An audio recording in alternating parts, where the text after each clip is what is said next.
I feel like I've always just kind of wanted to be a teacher. If you were to ask me as a child, what do you want to be when you grow up, it would always be a teacher. And of course, my teachers along the way were great inspirations. I always remember my fourth grade teacher reading Where the Red Fern Grows, and that just kind of hooked me into reading.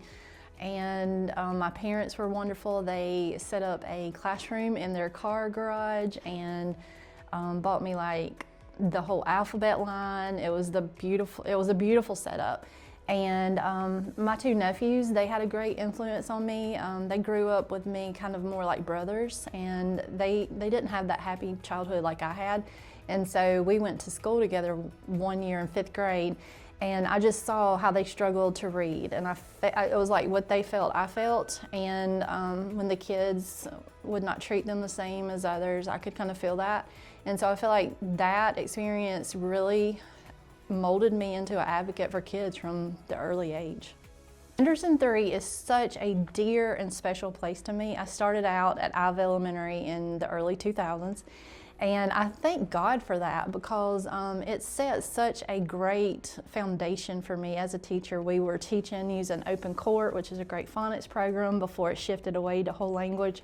And I had Gail Dickerson. She was a great mentor to me.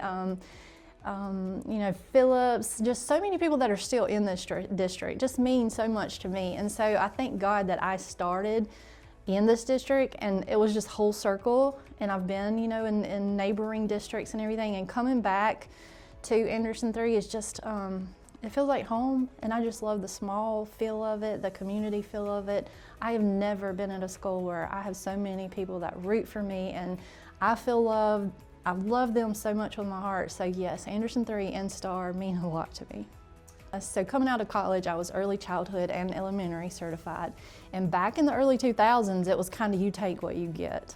And so I landed in first grade. And my first year, I thought, oh my goodness, what have I gotten into?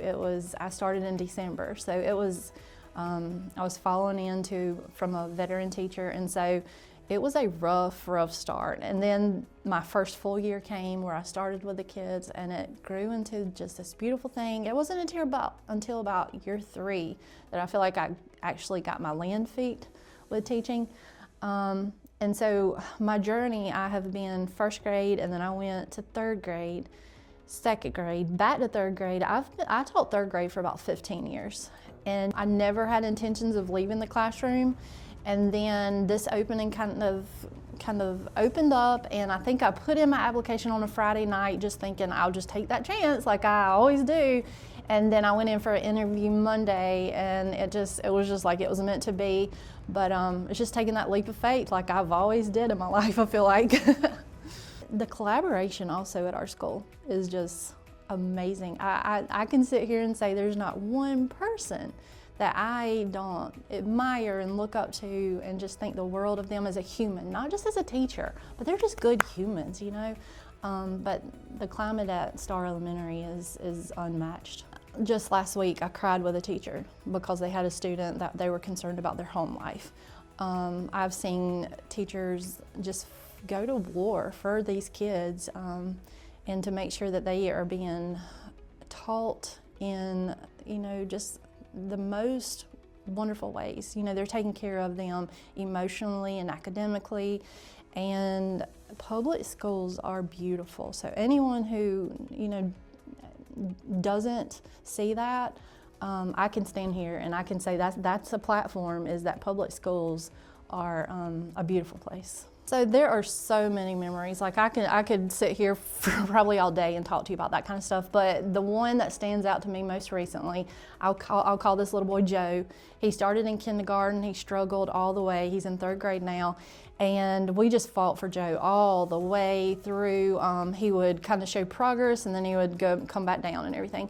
And so we have, you know, us as teachers, as a team, we have worked together so hard to fight for Joe to be a reader, and he's holding his own now.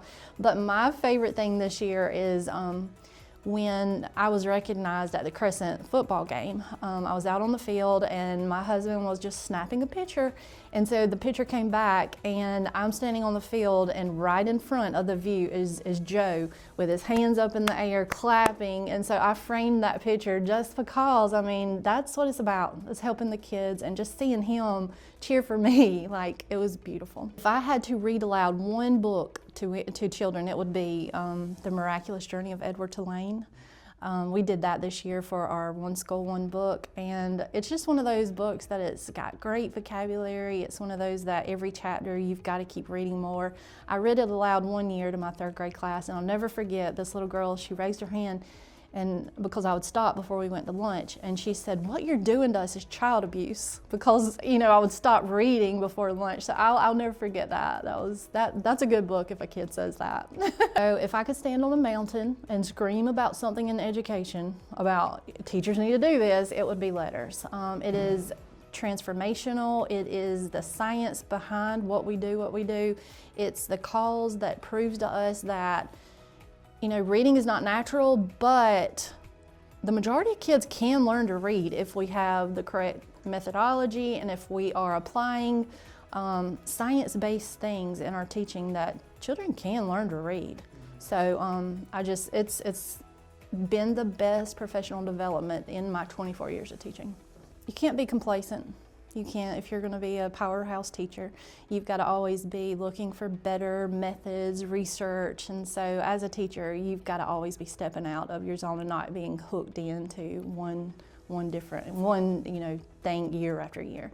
I don't think you can be. You've got to be a person who's a team player. You can't be selfish.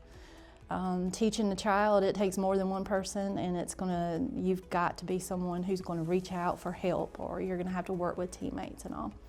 And I feel like if you're a powerhouse teacher, you're also going to be someone who you've got accountability. You know that if something's not working, you're going to fix it. You're going to find ways to reach those kids, because that's what teaching is all about. No one gets slides through you. You're a firewall. And so that's the 3 things I think makes a good teacher. So just being picked at the school level, I think, is a huge accomplishment. Just your peers thinking that you're worthy of something like that is just probably the top pick for me. And then when it came district level, it meant so much in 2012 when that happened, because I was a classroom teacher, right? And so now to get that as a reading coach, it's just mind-blowing, and I am just so humbled by it. And I feel like for the state level, it'll be the same idea, you know, fighting for kids learning to read, fighting to support teachers in the classroom. You mash that together and it's the same song, it's just a bigger arena. I'll just give a shout out to my teachers at Star Elementary. I see what they do. They are such good human beings, and I will love them forever and ever. This is Terri Ivester, the reading coach at Star Elementary, and you are watching Tigers Talk.